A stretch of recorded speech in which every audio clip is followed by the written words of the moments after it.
guards so much that the case has to be eliminated. Its attack weapons control unit, and it locks the doors on the facility. You're gonna ice that, and then slide hard right. Watch out for the landing pontoons there, and they've got some vehicle posts in place. Concrete blocks should offer cover. Once you're in position, give me the beacon, and I'll crack the door. What do you mean, don't worry about the guards? They've all got Mac 12s. Yeah, they do. But I've hacked the reflex unit and all of their weapons. They'll be at least 4 milliseconds behind you in reflex time, and they'll have more lag on reload. So if you can get past those first few shots without being Swiss cheese, everything should go fine. Everything should go fine. And did you get the probability on this particular operation? You always seem to enjoy telling me that right before I jump off of something. Yeah, the calculations aren't too good. Looks like about a 23%, but, I'm not really using my best gear right now. I'm just using something I loaned from somebody. Loaned? What are you talking about? Weird little sub-comp. Thing is only about the size of a Rubik's Cube, but it's kind of odd. Really heavy. Gold etching. Black outer. Some guy called it an RGP mainframe? RGP? Or was it RPG mainframe? Yeah, that's where we're getting all our numbers tonight. Welcome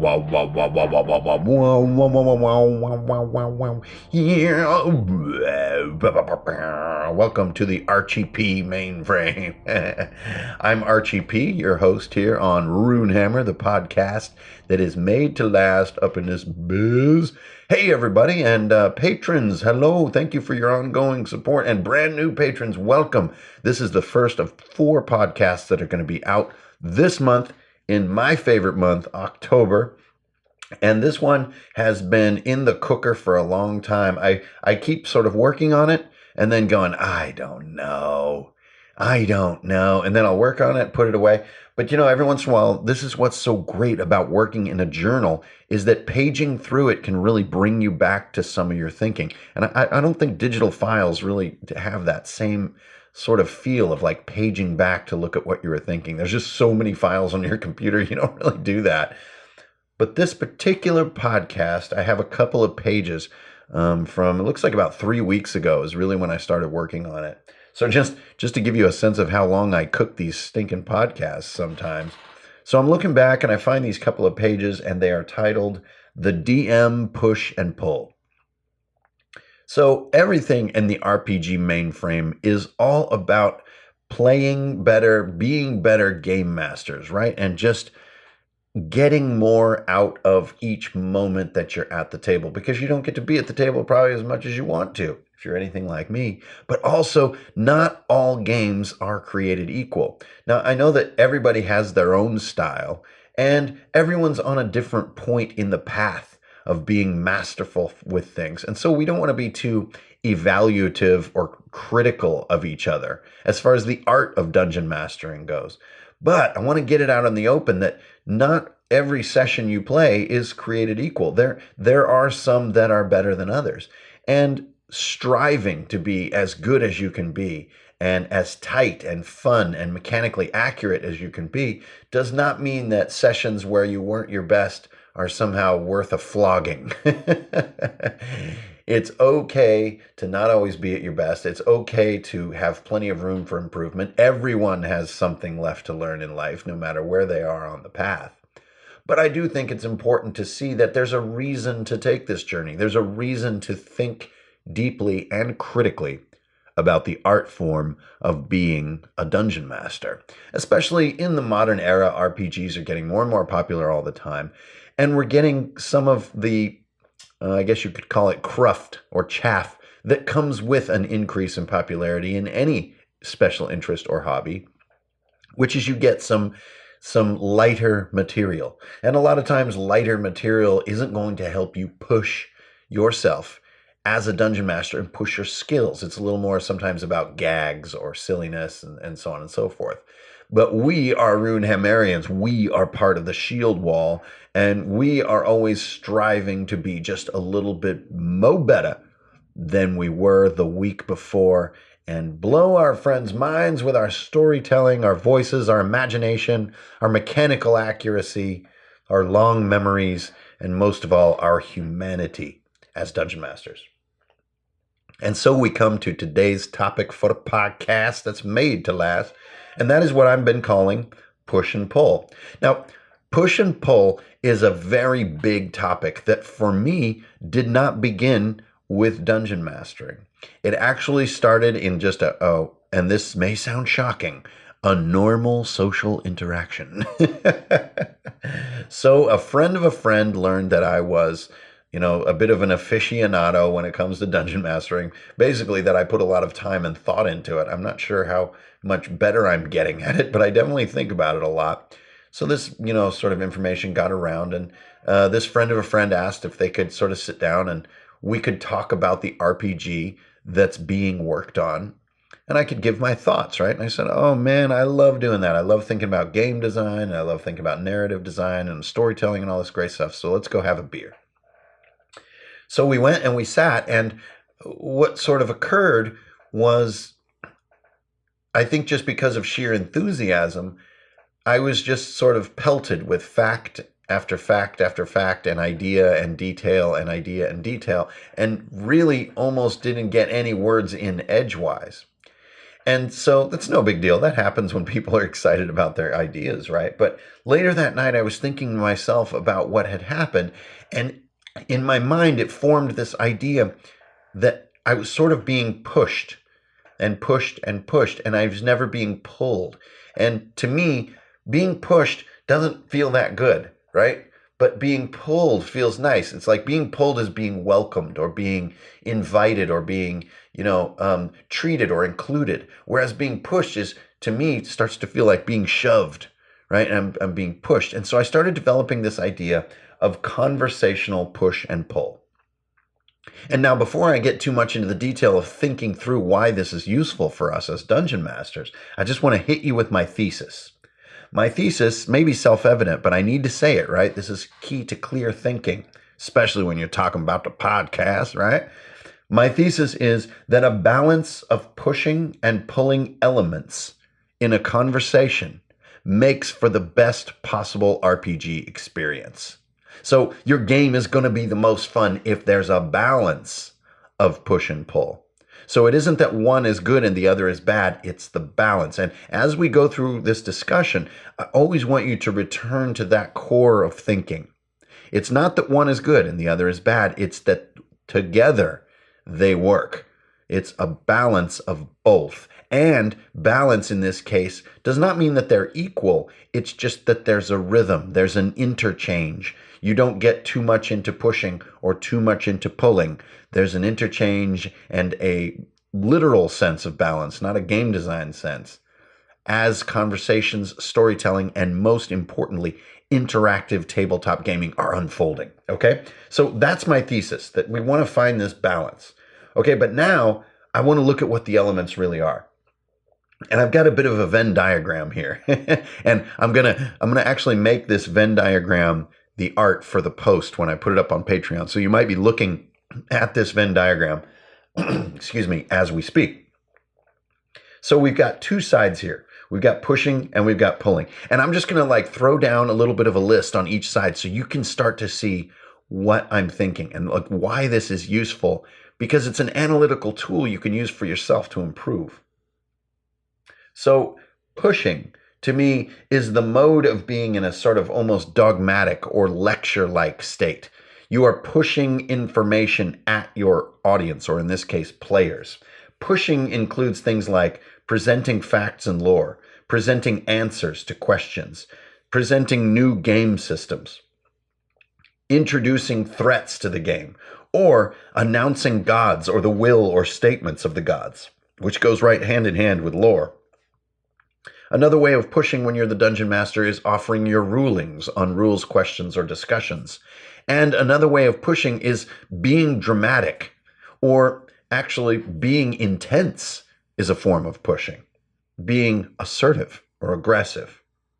And you're probably noticing a sort of yin and yang type thinking style here, and that works. That is going to work. But I find the words push and pull to be more informative. So that's where you're pushing. Those are just some examples. Now, pulling to me isn't dogmatic or lecture-like. It's much more formless, it's much more improvised, and it's much more passive or receiving rather than being aggressive. Forms of pulling involving asking questions to players. This is probably the biggest one. Another one is offering up loot. Giving loot to players is a form of pull. You're pulling them into the game by leaning back in the DM's chair. You also have freedom for players. True freedom and agency is a huge form of pull to pull players into the game. Rule bending. Now, the push form is offering rulings on questions, but the pull form is letting rules be bent by players. But you're the DM. You don't really get to bend rules in this same way because it can feel a little bit like, hey, wait a minute. I thought you were offering rulings. What if you bend your own rules and rule them to be okay? And the final form of pull is humor. Even in the most serious game, if the dungeon master shows a little bit of lightheartedness and a little bit of humor, it's a form of pull. You're pulling the player into the game. You're giving them space to enter rather than entering their space. So now, right away, you can look at your own DM behaviors and take a look at the proportions in which you do these activities. A perfect one to ask yourself is, how much time do I spend pushing on my players by offering lore, giving them the answers to things, throwing threats on the boards, or announcing facts, versus time that I'm pulling them into the game, which is mainly asking them questions, letting them bend the game, giving them humorous relief or even loot. In what proportion am I pushing them, and in what proportion am I pulling? And if you feel like those things happen in relatively even proportion, then you're probably already in the sweet spot. But in this conversation, in my story, in the bar, I found myself being pushed again and again and again. So it's like, here's a fact. Oh, and there's also this. Oh, and the gods, they do this. And there's a spell that's like this. And I find myself just being sort of pushed and pushed and pushed to where I don't feel I'm welcome or useful to the conversation. And that's why the word pull makes so much sense to me. Whenever you're in a conversation with someone and you honestly ask them a question and you actually want to hear the answer and you're not just waiting to talk again, you're pulling them into the conversation. If all you do is announce what you think over and over and over, it's almost like slowly pushing a chess piece off the table. And when that piece falls off the table, that's when the other person is kind of like, I'm not sure I want to be in this conversation. And dungeon mastering works the same way. If you are always offering to players, always telling players, they begin to feel like, well, this is all amazing. The storytelling here is fantastic, but I want to be pulled. And then pulling is what's going to balance it out. But if all you're doing is pushing them, I think you'll find that you get disengagement and you can even get frustration. Now you got to watch out because it can be tempting to get very pull oriented, like, ooh, well, I really want to pull my players. I'm going to really let them improvise and bend the narrative. I'm going to offer them lots of loot and humor, and it's going to be just a shopping spree. It's going to be so fun. But what can happen if you pull players too much is they can start to feel vampired. They can start to feel that too much of the burden of telling the story is upon them, and you're getting into this improvisational quagmire. And that's why balance is so important. You do need to lay down the law of what the lore is in your world every once in a while. Hell yeah. Or maybe you want to bypass a travel scene and you're just making a call. We are now over here. That travel was not interesting. Play continues. That's a push. That's just you being assertive about being the DM. But if you do that all the time, oh man, it's going to be rugged. So then you say, okay, well, we skipped that little travel section, but how are we going to get into this new section? Any ideas at the table? That's a pull. I've leaned back. And really, your body posture can even tell a lot about whether you're pushing and pulling. When you're leaning forward, you tend to be pushing. When you lean back, you tend to be allowing or letting or pulling. Okay, so now let's take a look at some more giving and receiving type behaviors. This is sort of my second section. I'm calling it check your neck. The first one was what are the elements? And this is you got to check your neck. And this is really where I want to compare the yang and yin elements of pushing and pulling. And I've got 4 examples on each side. And I just want to just bust these out because I just want you guys to join me in this thinking. So yang or assertive or pushing behaviors for a DM include assigning a side quest. You got to go do this. Popping an ambush. These guys jump out. Imposing the will of the gods. The gods say this. Or bringing down mighty forces like weather or bosses or unforeseen calamities. Now, pulling. Remember, these are not things that players are doing. These are things that you are doing, the dungeon master, to lure them into agency and control and feeling welcome in the game. And the 4 that I have down here are like backstory retconning. You are retconning backstory either of your world or of theirs to fit what is happening and what they're looking for. You are giving them agency in the world building after the fact. Heirloom Loot is my second one. Giving a character heirloom loot, high grade, lasting loot, is a way to invite them to keep and guard and steward that loot. So if you just have a +1 sword, that doesn't quite feel like an heirloom. But if you have a +3 Vorpal sword of flame tongue, whatever, and this thing has also been handed down in your family, and now you are the recipient, the guardian of this ancient magical sword, this is a way of pulling the player in. They will enjoy 2 or 5 sessions of being the steward of this magical sword. It has a feeling of inviting you in. And then finally, I have 2 more. There's the wanted board. Putting a wanted board in your world is a great pull. And everybody knows what a wanted board is. It's like there's a little bulletin board in your RPG town. And it has like maybe 5 possible threads of adventure activity. And you have absolutely no preconception of what the players are going to choose. You're honestly asking them for a choice and offering them true freedom of choice. This is a way of pulling them into the game. If they choose it, then as things begin to unfold, it's their agency that gave rise to this element of the story. It's beautiful. That's a form of pulling. And then finally, player descriptions. This is not necessarily like I'm an elf with weird hair. This is offering players the chance to describe things in the world. This is a way to, again, pull them into the world building itself. And so you're leaning back because normally dungeon masters describe the world, right? But in this case, you're just, for whatever crazy reason, you're letting a player just decide what this thing looks like or is or came from. And you're going to retcon or adjust your storytelling to fit what they said. And when they realize that's what happened, they feel this sensation of involvement and they've been pulled. This is a conversational skill, pushing and pulling, but even more so, it's a dungeon master skill. And I don't know about you guys, but to me, this is like a really informative way of thinking. Because sometimes I do find myself pushing too much. I am imposing dangers at every turn. I'm throwing timers out. There's never a moment to breathe. It's exciting. It's a rush. There's all these crazy revelations about the world. And then I say, oops, I just hit them with a bunch of crazy stuff. I really didn't invite them to do as much creating as I was doing. I was kind of shoving them this whole time. And so for me, like, this has been really informative to think this way. So now I have the third part here, which is the sort of outcome of part 2, which is checking your neck. In the third part, what do you do to balance yourself out? So if I'm pushing too much, if I'm experiencing too much push, right, then how do I adjust? If I find myself doing too many ambushes and imposing too much will of the gods and like telling them lore facts too often, how do I adjust? And I have 3 answers. The first one is new abilities. Offering players new abilities, usually in the forms of things like feats or socketable gems, is a way of saying you are just as complex and interesting and evolving and as unfolding as all this other stuff I'm presenting.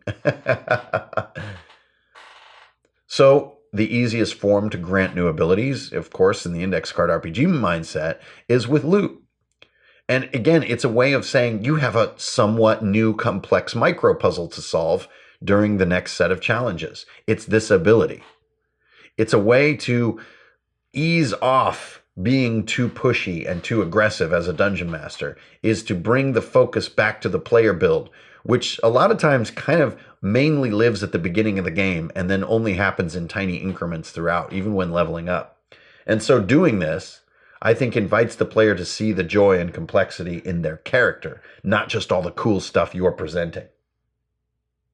The next one is something that I sort of mentioned before, but I think it's worth a bit of reiteration. So if you find yourself pushing too hard, another balancing technique you can employ is to employ narrative bending. Narrative bending is happily letting players bend what to you as the dungeon master may have seemed like axiomatic fact. This means loosening up with exactly how precise your command of the facts of this world are as the dungeon master. Players can bend the details. And you can actually even invite them to do so. You can invite them to describe or change details that just maybe aren't feeling right to them, or they just want to say, hey, can there just be a little rope dangling over there maybe that I didn't notice before? And letting them do that, of course, has a limit. But if you remember, this little set of ideas is to adjust for being too pushy. So you realize, ooh, man, that last encounter, I was being really quite assertive. So in the subsequent encounter, you offer up some narrative bending, and it brings the players back into the creative fold. Now, what if you have the slightly more rare problem, which is that you're pulling too much? You're too player focused. You're a bit of a pushover.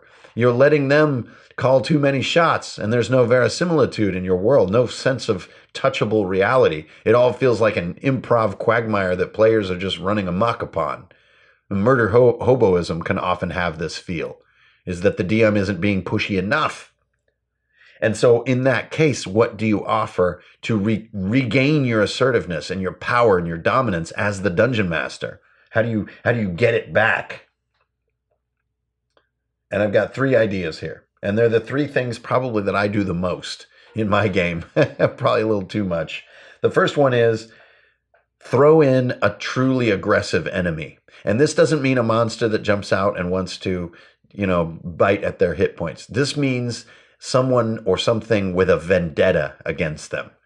Someone that has been wronged by them that maybe they weren't even aware of, or a force that is a form of reckoning for all their deeds. And you're going to remind them, I can create some terrible enemies, not just because they're mechanically scary, because they're personal. They are here for you. And they're not going to fight to the death because they want to, abscond and recover and fight again. Like, you have a lasting vendetta foe now. That's a way to regain your footing as the dungeon master. Next one is imposing or creating a new house rule.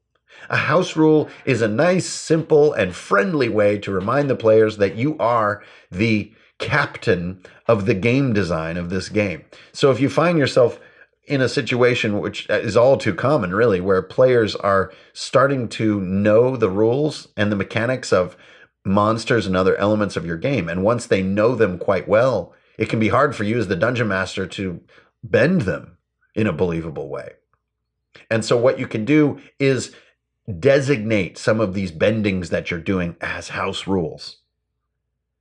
This lets the players know, like, I'm still kind of the game design core here, but this isn't an accident that I am running this particular thing this way.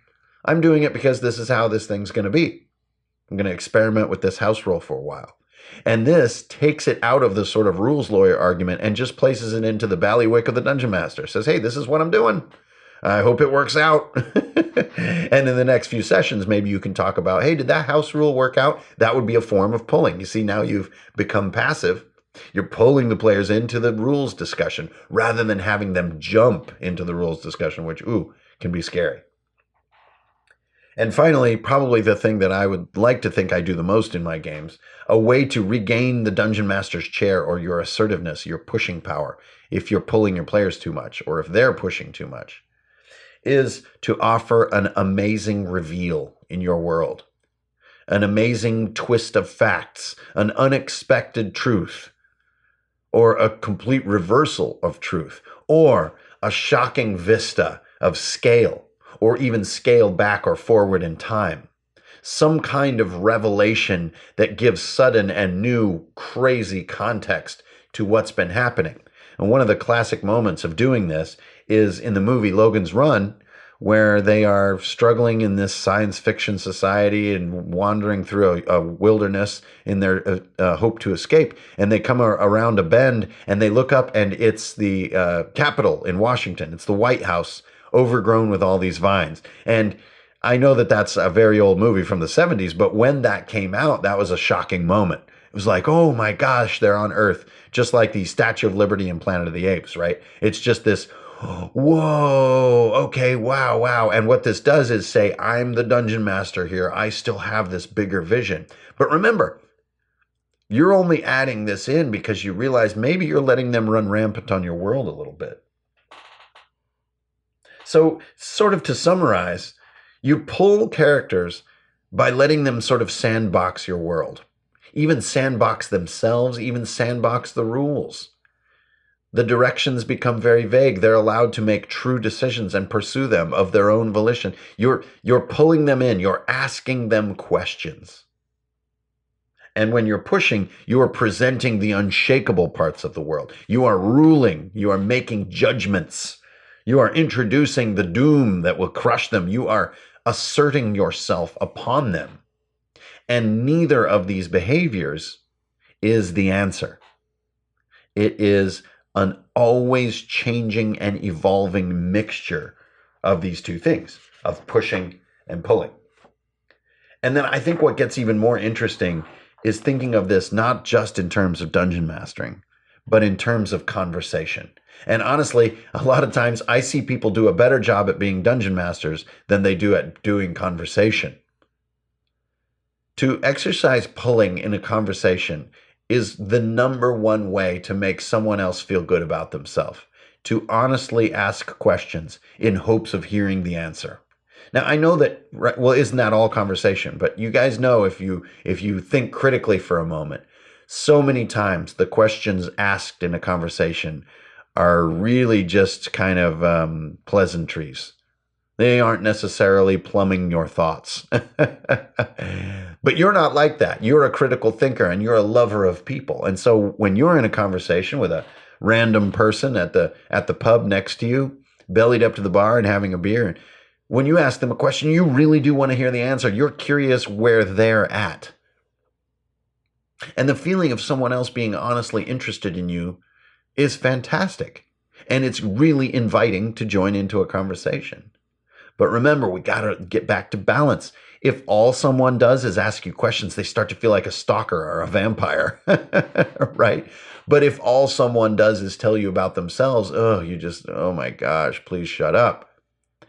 I think that these instincts, these mores that we have about conversation, offer tons of insight about skillful dungeon mastering and nuanced dungeon mastering. Now, everything that I've said here is way too folded up and spaghetti-like to just apply. You know, some of my podcasts are just mechanics or ideas that you could just apply, like tomorrow night in your next game, and it's going to be fun.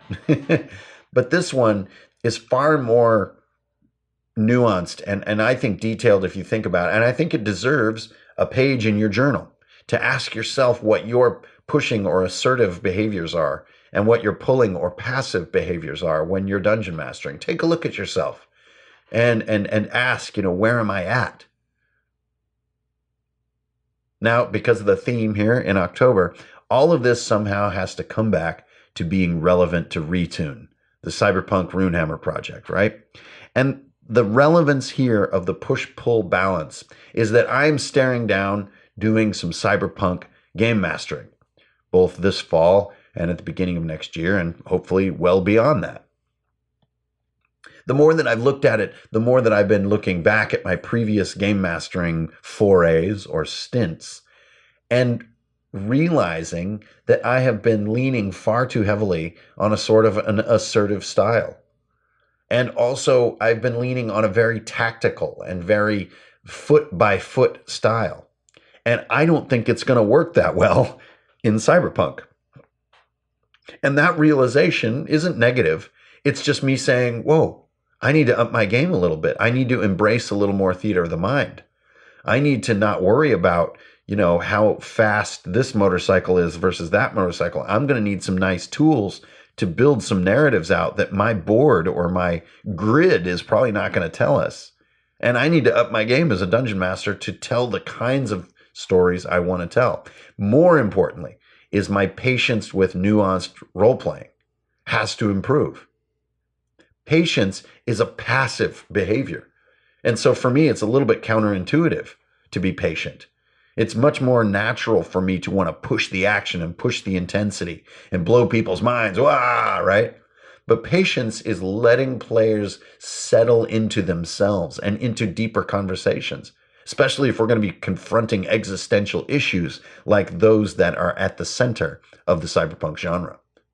So this whole push-pull conversation for me began because I'm looking at my own DM skill set and saying, I need to think critically and I need to level up. And this was one of my first attempts at a construct of thinking that would at least get me started writing bullets about my own style and get me started in thinking. It's definitely not the route to the answers, but it can get you going and start that skeleton of critical thinking that can lead you to the wonderful heights of better dungeon mastering in your near future. That's about it, you guys, for DM Push and Pull. I hope that this almost mantra-like discussion of aggressive and passive conversational behavior has been as informative to you as it was to me. I hope you enjoyed this episode of RPG Mainframe. I do believe this was episode 51. So that's pretty crazy. It's great to have you guys here. Please keep an eye out for all the different announcements and materials that are going to be coming this month and beyond. And most of all, thank you guys for your support and welcome new patrons. I've been looking into getting some physical rewards out to some of the very high value patrons. And in so doing, I was kind of evaluating sort of some of the lifetime support. And I really cannot thank you guys enough for the financial support for me to put so much focus and time into what I do. Especially sort of daring myself into a new genre is proving to be quite time consuming, and I really could not dedicate so much thinking to it without all the generous monthly support of my invincible, implacable, unshakable, bone-crushing, shield-banging, sword-swinging shield wall. So thank you guys. I'll see you out on the internet. This is old Ingrid Bernal decking the web up here in Mega City 1. I'll see you on the internet.